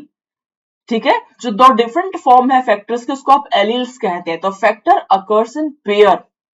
तीसरी बात उन्होंने कहा, in a dissimilar pair of factor one member always dominate which is dominant character, the other is recessive character. तो उन्होंने 3 बातें बोली सिंपली कि फैक्टर्स ही कैरेक्टर को कंट्रोल कर रहे हैं, फैक्टर्स पेयर में एग्जिस्ट करते हैं व्हिच इज एलील्स, एंड जो पेयर है उसमें से डिसिमिलर अगर दोनों हो, सिमिलर हो तो कोई बात नहीं है, डिसिमिलर अगर हो तो एक डोमिनेट करेगा, दूसरा रिसेसिव उसमें प्रेजेंट होगा। ये सारी बातें हम डिटेल में पढ़ चुके हैं, समझ चुके हैं, हमारे जहन में ये बात आ चुकी है। राइट, चलते हैं सेकंड लॉ पे which is law of segregation. Segregation का मतलब होता है बच्चे सेपरेट करना। इसको ना आप यूनिवर्सल लॉ भी बुलाते हो, यूनिवर्सल लॉ भी बुलाते हैं, बिकॉज इसका कोई एक्सेप्शन नहीं है इस लॉ का। इसको आप law of purity of gamete भी बुलाते हैं, इसको हम law of purity of gamete भी बुलाते हैं। It is very very very important. तो क्या कहता है सेग्रीगेशन? इसके हिसाब से ड्यूरिंग गैमीट फॉर्मेशन जो पेयर ऑफ एलील है दे विल सेग्रीगेट, वो सेपरेट होंगे, एंड हर एक गैमीट विल रिसीव 1 एलील। जैसे एग्जांपल से समझो, ये मेरा जीनोटाइप है, जब गैमीट फॉर्मेशन होगा तो जो पेयर ऑफ एलील है दे विल सेपरेट। तो एक पेरेंट में कैपिटल टी जाएगा, दूसरे पेरेंट में स्मॉल टी जाएगा। 2 पॉसिबिलिटीज है मेरी। तो they will separate, they will segregate while formation of gamete, and each gamete will receive only 1 allele. That is your law of segregation. Alright, दोनों laws clear हो गए हैं जी। What is law of dominance, what is law of segregation, are we clear? Law of dominance में simply 3 बातें याद रखनी है कि सारे characters are controlled by discrete unit which is called age factor. Factor आपके पेयर में एग्जिस्ट करते हैं, हर एक डिसिमिलर पेयर में एक डोमिनेट करता है जिसको कि आप डोमिनेंट एलील कहते हैं, दूसरे को आप रिसेसिव एलील कहते हैं। लॉ ऑफ सेग्रीगेशन कहता है कि गैमेट फॉर्मेशन के टाइम पे योर एलील विल सेग्रीगेट ताकि हर एक गैमीट को एक ही एलील पास डाउन हो। ये आपका यूनिवर्सल लॉ होता है, इसको आप law of purity of gamete भी कहते हैं। यहां तक कुछ भी डाउट हो कमेंट सेक्शन में लिख देना कि मैम ये वाली बात आप दोबारा से बता दीजिए, otherwise I am pretty sure आपको समझ में सब कुछ आ रहा होगा। भाई इतनी रैंक प्रोड्यूस करी है मैंने इतने सालों से, तो इतना तो मुझे पता है कि मेरे बच्चे समझ पा रहे होंगे बड़ा ही अच्छे से, कॉन्फिडेंस भी इनका बूस्ट हो रहा होगा कि भाई अब जेनेटिक्स का एक भी सवाल हम मिस नहीं करेंगे, अब आएगा मजा, अब आएगा मजा, राइट। चलिए आगे बढ़ते हैं। जो मेंडल साहब ने लॉ ऑफ डोमिनेंस दिया बच्चे, इसके कुछ एक्सेप्शन सामने आए। जब बहुत सारे एक्सपेरिमेंट्स परफॉर्म होना शुरू हुए, डिफरेंट प्लांट्स पे एक्सपेरिमेंट परफॉर्म करना शुरू किए गए, तो इसके ना कुछ कुछ एक्सेप्शन सामने आए। कुछ कैरेक्टर्स बड़े ही एक्सेप्शन को शो कर रहे थे। दोनों ही एक्सेप्शन जो मैं आपको अभी पढ़ाने वाली हूँ, they are very important, they are MCQ alert. भर भर के क्वेश्चंस आए हुए हैं पहले प्रीवियस ईयर, तो अपने ज्ञान चक्षु को ओपन करके पेन एंड पेपर पे लिखते हुए चलते हुए अच्छे से आप लोग समझ लेंगे, राइट। पहला एक्सेप्शन है मेरे बच्चे इनकम्प्लीट डोमिनेंस। ये क्या होता है समझते हैं आरामदारी से। जब इस सेम एक्सपेरिमेंट को स्नैपड्रैगन एंटीरेनम प्लांट में किया गया, तो ये देखा गया कि जो पहला एक्सपेरिमेंट हुआ जिसमें कि मेरा फ्लावर का कलर रेड था एंड व्हाइट था, तो मैंने प्योर ब्रीडिंग वैरायटीज ली रेड की भी एंड व्हाइट की। तो जो प्रोजेनी है अकॉर्डिंग टू मेंडल वो होनी चाहिए थी रेड फ्लावर, यस। लेकिन रेड फ्लावर ना आके वहां पे आया आपके पिंक फ्लावर। अब तो सारा मामला ही गड़बड़ हो गया, लॉ ऑफ डोमिनेंस फेल हो गया, यस। लॉ ऑफ डोमिनेंस आपका फेल हो गया बिकॉज यहाँ पे तो आपका रेड फ्लावर आने चाहिए थे, आ गए हैं जी पिंक फ्लावर। तो ये पिंक फ्लावर क्यों आए हैं, ऐसा क्या हुआ जिसकी वजह से रेड ना आकर के यहाँ पे पिंक फ्लावर आगे, समझते हैं जी, समझ लेते हैं जी। तो बेसिकली बच्चे यहाँ पे हुआ है आपका इनकम्प्लीट डोमिनेंस। इसका मतलब ये होता है कि जो आपकी डोमिनेंट एलील है, जो आपकी डोमिनेंट एलील है, it is not completely dominant over recessive allele, वो कंप्लीटली डोमिनेट नहीं कर रहा है। इसीलिए आपको intermediary colour which is pink colour वो आपको देखने को मिल गया है। तो sometimes your F1 phenotype did not resemble very important line and previous question। कभी कभी क्या देखा गया कि जो F1 फिनोटाइप है वो रिजेंबल नहीं कर रहा है आइदर ऑफ द पेरेंट, दोनों में से किसी भी पेरेंट को रिजेंबल नहीं कर रहा है, and the character is in between these two. एक बड़ी अच्छी बात आपको समझाती हूँ, रेड एंड व्हाइट की क्रॉसिंग से हमारे को पिंक मिला। कुछ लोगों को लगा कि यहाँ पे तो कैरेक्टर्स की ब्लेंडिंग हो गई है, ब्लेंडिंग माने मिक्सिंग हो गई है। तो क्या बच्चों ऐसा होता है कि मिक्सिंग होती है कैरेक्टर्स की या फिर डिस्क्रीट यूनिट होती है? मेंडल सर की तो सारी स्टडीज ही खराब हो गई। इन्होंने कहा कि भैया जो फैक्टर्स है वो तो डिस्क्रीट यूनिट होती है, कोई मिक्सिंग नहीं है, कोई ब्लेंडिंग नहीं है। यहाँ देखा रेड एंड व्हाइट से पिंक निकल रहा है, इसका मतलब मिक्सिंग हो रही है, यस और no? Actually there is no mixing, actually there is no blending, there is no mixing at all। वो जो करेक्टर है वहां पे इनकम्प्लीट डोमिनेंस है, जो डोमिनेंट एलील है वो कंप्लीटली डोमिनेट नहीं कर पा रहा है। इसीलिए व्हाइट वाला जो फ्लावर है वो भी अपने आप को थोड़ा बहुत एक्सप्रेस कर रहा है, रेड वाला फ्लावर भी अपने आप को थोड़ा बहुत एक्सप्रेस कर रहा है। एज अ रिजल्ट आपके पिंक फ्लावर देखने को मिले हैं, ठीक है। तो ब्लेंडिंग नहीं होती है, करेक्टर्स आपके डिस्क्रीट ही है, ठीक है बच्चों। चलिए अब देख लेते हैं जी इस क्रॉस को थोड़ा डिटेल के अंदर। It is a form of intermediate inheritance in which one allele for a particular trait is not expressed completely, completely expressed नहीं होता। तो यहाँ पे ये देखने को मिला बच्चे, जब हमने F2 प्रोजेनी लगाई तो F2 प्रोजेनी में आपको रेड फ्लावर भी मिले, व्हाइट भी मिले एंड पिंक फ्लावर भी मिले। F1 प्रोजेनी के अंदर जब आपने रेड को एंड व्हाइट को क्रॉसिंग कराया तो जो आपके फ्लावर F1 में निकले capital R small R, they were pink. इसका मतलब जो genotype capital R small R है, इट रिप्रेजेंट्स पिंक फ्लावर, ठीक है। तो F2 का अगर हम रेशियो निकाले, फिनोटिपिक मतलब एक्सटर्नल फीचर्स, तो एक मेरे को रेड दिखता है ये वाला, ये दो मेरे को पिंक दिख रहे हैं, पिंक फ्लावर, एंड एक मुझको व्हाइट दिख रहा है। तो रेशियो हो गया बच्चे मेरे 1:2:1, 1 is red, 2 is pink, 1 is white.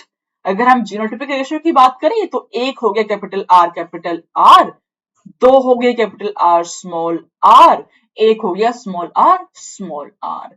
तो अब देखिएगा ध्यान से, यहाँ पे जो फिनोटिपिक रेशियो है वो instead of 3:1 it is 1:2:1। Yes, दूसरी मजे की बात, इनकम्प्लीट डोमिनेंस में आपका phenotypic ratio and genotypic ratio they both are same, they both are same। yes बच्चों, these are very important line। तो इनकम्प्लीट डोमिनेंस से सवाल कहां से आएगा समझा देती हूं आपको, एंड क्वेश्चन भी मैं आपको कराऊंगी अभी थोड़ी देर में। Excuse me. पहली चीज, इनकम्प्लीट डोमिनेंस किस प्लांट में आपको देखने को मिलता है? स्नैपड्रैगन, एंटीरनम, याद रखना। Number 2, dominant allele is not completely dominant over recessive one. Number 3, यहाँ पे phenotypic and genotypic ratio both are same. Number 4, जो F1 प्रोजेनी है it will not resemble either of the parent. ये चार बातें याद रखो, इस पे एक भी सवाल को आप गलत नहीं करेंगे। ऑलराइट बच्चे, तो चले नेक्स्ट पे, चले नेक्स्ट डेविएशन को देख लेते हैं। Next is your codominance. Codominance, को का मतलब होता है बच्चे सिमिलर। जब दोनों एलील भाई बंधु के साथ मिलकर के दोनों ही अपने आप को एक्सप्रेस करती है, उसको आप कोडोमिनेंस कहते हैं। कोडोमिनेंस, को का मतलब होता है बच्चे साथ साथ, यस सॉरी, को का मतलब होता है साथ साथ, दोनों ही साथ में डोमिनेट कर रही है। तो it is a type of dominance where the offsprings show similarity to both the parent, दोनों ही पेरेंट। इनकम्प्लीट में क्या था? Your F1 progeny was not similar to either of the parent, किसी से भी नहीं मिल रहा था, यहाँ पे दोनों से मिल रहा होता है due to independent and equal expression of both the alleles. Example देख लेते हैं जी, ब्लड ग्रुप का एग्जांपल। जो ब्लड ग्रुप है, ब्लड ग्रुप को रिप्रेजेंट करने के लिए जो आपकी एलील होती है बच्चे, वो आई एलील से उसको रिप्रेजेंट करते हैं। जो ये आई एलील है ये 3 डिफरेंट फॉर्म में एग्जिस्ट करती है इंस्टेड ऑफ 2। इसकी 3 फॉर्म्स होती हैं, आई के ऊपर ए लगा दो, आई के ऊपर बी लगा दो, एंड स्मॉल आई। ये जो 3 डिफरेंट फॉर्म्स है, इसमें ये स्मॉल आई इज रिसेसिव, ये तो रिसेसिव है। एंड ये जो दोनों एलील है ये दोनों ही डोमिनेंट है। मतलब जब भी कोई भी डोमिनेंट एलील रिसेसिव के साथ में आएगा तो डोमिनेंट विल एक्सप्रेस इटसेल्फ। इसका मतलब ये हुआ कि मैम जब आई ए स्मॉल आई आया तो ब्लड ग्रुप क्या हुआ जी? ए हुआ। जब आई बी स्मॉल आई आया तो ब्लड ग्रुप क्या हुआ जी? बी हुआ। जब स्मॉल आई आया तो ब्लड ग्रुप हुआ जी? ओ ब्लड ग्रुप। लेकिन अगर आई ए आई बी आएगा, अब क्या होगा जी?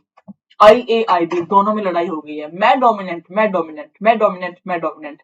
तो नेचर कहता है डोंट वरी, काम डाउन, दोनों ही अपने आप को एक्सप्रेस कर लो, खुश रहो, मस्त रहो दोनों की दोनों।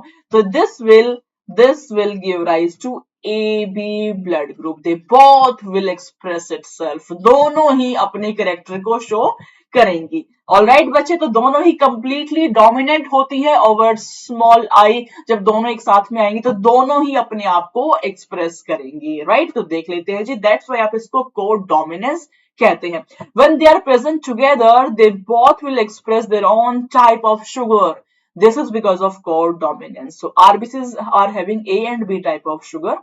अब यहाँ पे एक और बात देखने वाली है, जो आपकी आई जीन है ये 3 एलील को रिप्रेजेंट कर रहा है।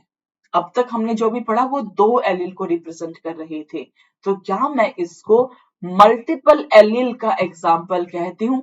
Yes, of course. So ABO blood group is an example of multiple alleles. यहाँ पे जो एलील है वो 2 से ज्यादा फॉर्म में अपने आप को रिप्रेजेंट कर पा रही हैं, right? That's why it is multiple allele. Alright बच्चे, तो देख लेते हैं जी मल्टीपल एलील आप इसको बोल रहे हो कोडोमिनेंस को। तो अगर आपका एक पेरेंट से आई ए आया, दूसरे से आई ए आया, तो ये तो टिपिकल होमोजाइगस फॉर्म हुआ। मैं पेन का कलर चेंज कर लेती हूँ बच्चों। हाँ जी, ये टिपिकल होमोजाइगस फॉर्म हुआ, मतलब ए ब्लड ग्रुप होगा, कोई मेरे को इसमें प्रॉब्लम नहीं है।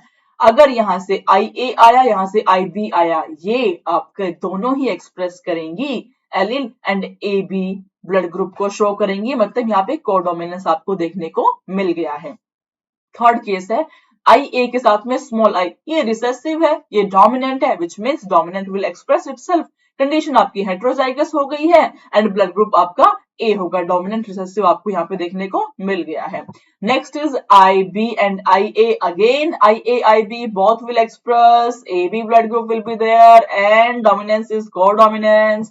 Next is IB homozygous condition है जी, कोई प्रॉब्लम नहीं है, B ब्लड ग्रुप आपका हो जाएगा, नॉर्मल कंडीशन है, होमोजाइगस है। IB स्मॉल I, यहाँ पे देखिएगा जी डोमिनेंट रिसेसिव रिलेशनशिप बन रहा है, स्मॉल I आपका रिसेसिव है, ये डोमिनेंट है, आपका बन गया जी B blood group. Now last but not the least, I and I दोनों साथ में मिलकर के O ब्लड ग्रुप को बनाएंगी and it is your recessive form. ये आपका हो जाता है मेरे बच्चे रिसेसिव फॉर्म। कुछ डाउट है, कोई आपत्ति है तो प्लीज मुझसे पूछिए। मोटे तौर पे आपको कोडोमिनेंस में जो बातें याद रखनी है वो कुछ इस प्रकार है। पहली चीज, कोडोमिनेंस में दोनों ही एलील अपने आप को इक्वली एक्सप्रेस कर पाती है, पहली लाइन। दूसरी लाइन, जो आपका रिजल्ट आता है F1 प्रोजेनी में, बेसिकली वो दोनों ही पेरेंट्स को रिजेंबल कर रहा होता है। AB ब्लड ग्रुप में आपका AB है एंड B भी है, राइट, तो दोनों ही पेरेंट्स को रिजेंबल कर रहा होता है। नंबर 3, ये टिपिकल केस है मल्टीपल एलील का भी, क्योंकि यहाँ पे जो जीन है I, it will code for more than 2 alleles, IA IB small I, 3 allele मेरी यहाँ पे प्रेजेंट है।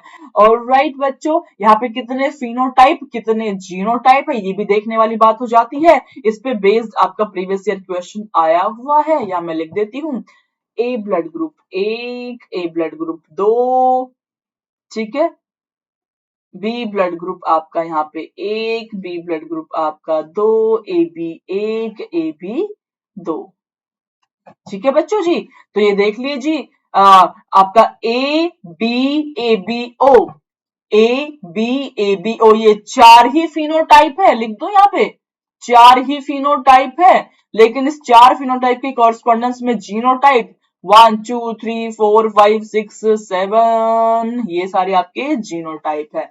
Very important previous year question के कितने फिनोटाइप कितने जीनोटाइप प्रोड्यूस होते हैं। ऑल राइट बच्चों, मैं आपको इनकम्प्लीट डोमिनेंस कोडोमिनेंस, जो कि दोनों ही मेंडल्स लॉ के डेविएशन है, समझा चुकी हूँ। कुछ डाउट हो तो मेरे को कमेंट्स में जरूर लिखना, डाउट नहीं है तो सवाल लगाते हैं भाई, क्योंकि आपको पेपर में तो सवाल भी लगाने हैं, वहां पे सवाल लगाओगे तभी तो कॉन्फिडेंस आपका 7वें आसमान पे जाएगा। चलिए जी, next question. The phenotypic and genotypic ratio of the F2 generation are similar। भाई ये प्रीवियस ईयर क्वेश्चन है मेरे प्यारे बच्चों, प्रीवियस ईयर क्वेश्चन है। इस क्वेश्चन को आप 30 सेकेंड्स में सॉल्व कर पाएंगे। चलिए come on do it. Ma'am ने समझाया था इनकम्प्लीट डोमिनेंस में, मैम ने कहा था भाई 2-3 बातें याद रखो। पहली बात तो ये कि जो F1 प्रोजेनी है it will not resemble either of the parent. दूसरी बात ये कि यहाँ पे आपने देखा था स्नैपड्रैगन एंटीरेनम के अंदर आपके रेड एंड व्हाइट को क्रॉस करके पिंक फ्लावर्स आ गए थे। एक्सक्यूज मी, आपके पिंक फ्लावर्स आ गए थे। दूसरी बात ये आपने देखी थी। तीसरी बात आपने देखी थी फिनोटिपिक जीनोटिपिक दोनों ही रेशियो सिमिलर थे, दोनों ही आपके 1:2:1 थे। राइट बच्चों, तो आंसर क्या है जी आपका? Option number A, incomplete dominance in snapdragon. Am I clear to all of you? Yes, जिसका ये क्वेश्चन ठीक हुआ है वो +4 मार्क्स अपने खाते में 4 नंबर को डाल ले। चलते हैं अगले सवाल पे। नेक्स्ट क्वेश्चन सोल्व कीजिए। 30 सेकेंड्स में हमने आपको दे दिए। 30 seconds, come on solve it. If a man with blood group A marries a woman with blood group O, the possible blood group of their children would be। the possible मतलब आपको सारी possibilities find out करनी है। यहाँ पे solve करो, फिर मैं समझाती हूँ आपको ये क्वेश्चन। पहले आपको टाइम दे रही हूँ सॉल्व करने का। You can have 30 seconds, no problem. Solve it everyone. Solve हो गया? मैं समझाऊँ आप बच्चों को। चलिए जी, अगर हम बात करें, आपको कहा कि पेरेंट का ब्लड ग्रुप ए है, एक पेरेंट का दूसरे का ओ है। अब जिसका ब्लड ग्रुप ओ है उसमें तो सिंपल सी बात ये है भैया, जीनोटाइप स्मॉल आई ही हो सकता है बिकॉज रिसेसिव होगा। बट जिसका ए ब्लड ग्रुप है उसमें दो पॉसिबिलिटीज बन जाती है। एक तो ये पॉसिबिलिटी, ये ए ब्लड ग्रुप को रिप्रेजेंट करेगा, दूसरी पॉसिबिलिटी होती है बच्चे मेरी ये वाली, है ना। तो दोनों ही क्रॉसिंग करके देख लेते हैं। पॉसिबिलिटी 1 के साथ में अगर हम क्रॉस करते हैं तो प्रोजेनी में आपका आई ए स्मॉल आई आया, ठीक है जी। अगर हम पॉसिबिलिटी 2 के साथ करते हैं तो आपका ये रिजल्ट निकलता है। यस बच्चे, आई ए स्मॉल आई, दो गैमेट्स बने, यहाँ पे एक यही गैमेट बनेगा, क्रॉसिंग करा तो यही दो पॉसिबल आपके जीनोटाइप्स बन करके आते हैं। तो A and O will be the two possible blood group. समझ पा रहे बच्चे इस क्वेश्चन को? समझ पा रहे भाई, ए ब्लड ग्रुप शो करने वाला पेरेंट का genotype would be either this और दिस। सिंपल सी बात है, हेट्रोजाइगस में आपको ज्यादा वेरिएशन देखने को मिलेंगे। तो सारी पॉसिबिलिटीज आपसे पूछी हुई है, तो सारी पॉसिबिलिटी वाला ही आपको जीनोटाइप भी चूज करना चाहिए। सिंपल ट्रिक मैं आपको बता रही हूँ, ठीक है। तो आप अगर इसको चूज करके दूसरा पेरेंट आपका ओ ब्लड ग्रुप है which is your small I crossing करा दो, रिजल्ट में A and O blood group will be there. Alright, 30 second में आप इसको सॉल्व कर पाएंगे। कॉन्फिडेंस बूस्ट हो रहा है कि नहीं हो रहा है एवरीवन? कॉन्फिडेंस बूस्ट हो रहा है, मजा भी आ रहा है। 2 लेक्चर में हम इसको कंप्लीट करेंगे। आज आपका पहला लेक्चर है जिसमें मैं आपको लास्ट टॉपिक कराने जा रही हूँ which is the dihybrid crosses. मेरे लाल मोनो हाइब्रिड क्रॉस में हमने एक सिंगल कैरेक्टर को चूज करा। अगर मेंडल सर ने 2 डिफरेंट कैरेक्टर को एक ही टाइम पे चूज कर लिया, दोनों कैरेक्टर का उसने देखना शुरू किया कि कहां पे जीनोटाइप मिल रहा है, कहां मेरे को फिनोटाइप मिल रहा है। यस बच्चे, तो that would be your dihybrid cross. अगर 2 कैरेक्टर्स को एक बार में आप चूज कर लेते हैं तो it is cross between 2 individuals with 2 different observable characters. Monohybrid cross में एक कैरेक्टर लिया, डाई हाइब्रिड में हमने 2 कैरेक्टर लिया। सिंपली अगर मोनोहाइब्रिड रेशियो को आप 2 बारी मल्टीप्लाई कर दो तो भी आपको सेम रेशियो मिल जाएगा, ठीक है। यहाँ पे 2 कैरेक्टर की अगर हम बात करें तो आपका round and wrinkled seed shape, yellow and green peas colour आपका, ठीक है। 2 को एक साथ में लिया, सेम टू सेम चीज करी, कुछ डिफरेंस नहीं है, सेम टू सेम। हमने लिया जी प्योर ब्रीडिंग वेराइटीज।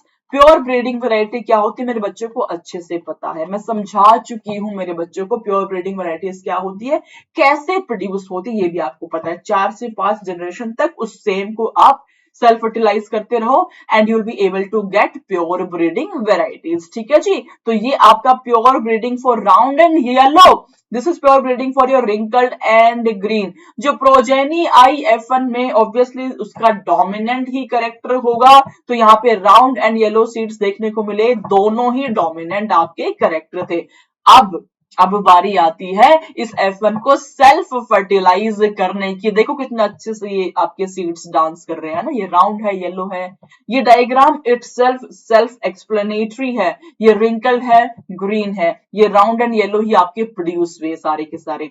अब क्यूरियोसिटी को सेकंड लेवल पे लेके जाते हैं, F1 को सेल्फ फर्टिलाइज करते हैं। जब हम सेल्फ फर्टिलाइज करेंगे F1 को, so these are the results, देखिएगा ध्यान से, दीज आर द रिजल्ट्स बच्चे।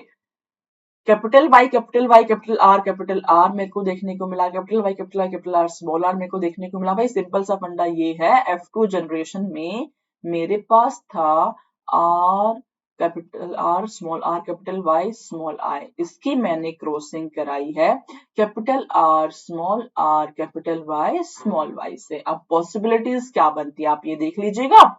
यहाँ पे अगर मैं बात करूं तो मेरे 4 different type of gamete produce होते हैं, है ना। कितने टाइप ऑफ गैमेट प्रोड्यूस होते हैं जी? 4। कैसे पता लगाते हैं मैम? सिंपल फॉर्मूला होता है बच्चे, 2n। n क्या होता है? n होता है नंबर ऑफ हेट्रोजाइगस पेयर। तो यहाँ पे देखो 2 हेट्रोजाइगस पेयर है, तो 2 हो गया बच्चे आपका 4। तो यहाँ पे आपको 4 डिफरेंट टाइप ऑफ जीनोटाइप देखने को मिलेंगे। क्या क्या 4 different type? Capital R capital Y, capital R small capital Y and small r small y. ये 4 different type of gametes will be produced from this genotype. Am I clear? तो कितने different type of gamete आप produce कर सकते हैं? 2n is the simple formula. ये 4 हो गए जी, ये चारों को मैंने यहाँ लिखा, यहाँ लिखा, यहाँ लिखा, यहाँ लिखा। सिमिलरली सेल्फ फर्टिलाइजेशन है, बाकी 4 को भी तो हम यहाँ लिख देंगे, लिख दिया जी। क्रॉसिंग कराते जाओ, देखते हुए चले जाओ। अब अगर मैं देखूं इसका फिनोटाइपिक रेशियो बाहर से देखने में, भाई देखो ये जो सीड डांस कर रहा है येलो एंड राउंड है, ये सीड येलो एंड राउंड है, yellow and round, yellow and round, yellow and round, उपसी yellow and wrinkled, yellow and round, yellow and wrinkled, yellow and round, yellow and round. This is green and round, green and round, green and wrinkled, green and round, yellow and wrinkled, yellow and round. ये पांचों को, ये characters आपको देखने को यहाँ पे मिल रहे हैं। तो मैं देखूं फिनोटाइपिक रेशियो, मेरे को ये 4 पॉसिबिलिटीज देखने को मिली, round yellow, wrinkled yellow, round green, wrinkled green. ये 9 प्लांट थे, ये 3, ये 3, ये 1, 9:3:3:1 ratio, right. What about genotypic ratio, देख लो जी, 1:2:1:2:4:2:1:1. That was the genotypic ratio. This was your phenotypic ratio. ये बात आ गई समझ में। ये डायग्राम को देख के आप समझ पाओगे। भाई इतने अच्छे डायग्राम इसलिए लिए गए हैं ताकि आपके मस्तिष्क में बात बैठ जाए। वो कहते हैं ना, कुछ बच्चों को सुनी ही बात याद होती है, कुछ बच्चों को देखी हुई बातें याद होती है। देखने का जो इम्पैक्ट होता है आपके ब्रेन पे वो डिफरेंट ही होता है। जो आप देखते हो आपके मस्तिष्क में छप जाता है, उसको आप कभी भी नहीं भूलते हो। तो ध्यान से आप देख लो इस डायग्राम को, आप हमेशा इस रेशियो को याद रखेंगे। ऑलराइट बच्चे, तो भाई यहाँ पे अगर हम बात करें क्या इन्फ्रेंस ड्रॉ किया आपके मेंडल साहब ने, तो राउंड एंड येलो डोमिनेंट है, ग्रीन एंड रिंकल्ड आपका रिसेसिव है। It indicate that allele of different characters are passed on to gamete independently of each other, एक दूसरे से इंडिपेंडेंटली ये पास ऑन हो रहे हैं। इसी पे बेस इन्होंने अपना third law of inheritance propose किया, which was law of independent assortment. इनका क्या कहना है, जब 2 पेयर ऑफ ट्रेट कंबाइन होते हैं हाइब्रिड में, तो एक पेयर का segregation is independent of the second pair. Don't get confuse with law of segregation and law of independent assortment. Segregation ये कहता है कि 1 पेयर में, मतलब अगर मैं बात करूं मोनो हाइब्रिड क्रॉसेस की, तो मेरे बच्चे 1 पेयर के अंदर जो मेरे एलील है, इन एलील का separation is independent to each other. Independent assortment कहता है जी 2 पेयर्स में, मतलब मेरे डाई हाइब्रिड क्रॉस में, जो 1 पेयर है दैट विल इंडिपेंडेंटली सेपरेट। समझ पा रहे हो डिफरेंस, समझ पा रहे हो। Segregation is true for monohybrid cross, it is true for alleles. Independent assortment is true for dihybrid cross, it is true for genes, it is true for 1 pair. All right, ये बातें अगर याद रहेंगी तो इसके डिफरेंस को आप अच्छे से समझ पाएंगे, राइट। तो ये आपका लॉ ऑफ इंडिपेंडेंट असॉर्टमेंट कहता है that there is independent segregation of the 2 pair of genes during meiosis and production of eggs and pollen in the F1 progeny. All right बच्चों, all right, I am pretty sure आपको समझ में आया होगा अच्छे से। बच्चे हम नेक्स्ट क्लास में मिलेंगे। यहां तक हमने डाई हाइब्रिड क्रॉसेस को कर लिया है, इसकी आगे की कहानी हम नेक्स्ट क्लास में कल समझेंगे। सेम टाइम बच्चों 5 बजे, सेम टाइम एट 5 PM आपकी नेक्स्ट क्लास आपको मिल जाएगी। तब तक के लिए यहां तक का जितना भी आपको पढ़ाया आप पूरा एनसीईआरटी में पढ़ लीजिएगा। जितने क्वेश्चंस आपको सॉल्व कराए हैं, ये सारे के सारे क्वेश्चंस आप बच्चे सॉल्व करके, लेक्चर में ही सॉल्व करके मुझको कमेंट सेक्शन में आप जरूर बताना कि भैया हमारे को ये वाले क्वेश्चन में कितने मार्क्स मिले हैं। तो कमेंट्स में I will see each and every students marks, मैं सबके मार्क्स देखूंगी कमेंट सेक्शन में एंड मैं पर्सनली आपको आंसर भी करूंगी। ऑलराइट बच्चों, तो हम मिलेंगे नेक्स्ट क्लास में। तब तक के लिए अपना ख्याल रखो सारे बच्चे, मस्त रहो, स्वस्थ रहो, व्यस्त रहो, परेशान मत हो, त्रस्त मत रहो, खुश रहो, पढ़ाई करते रहो। मिलते हैं हम नेक्स्ट क्लास में। बाय बच्चों, लव यू ऑल।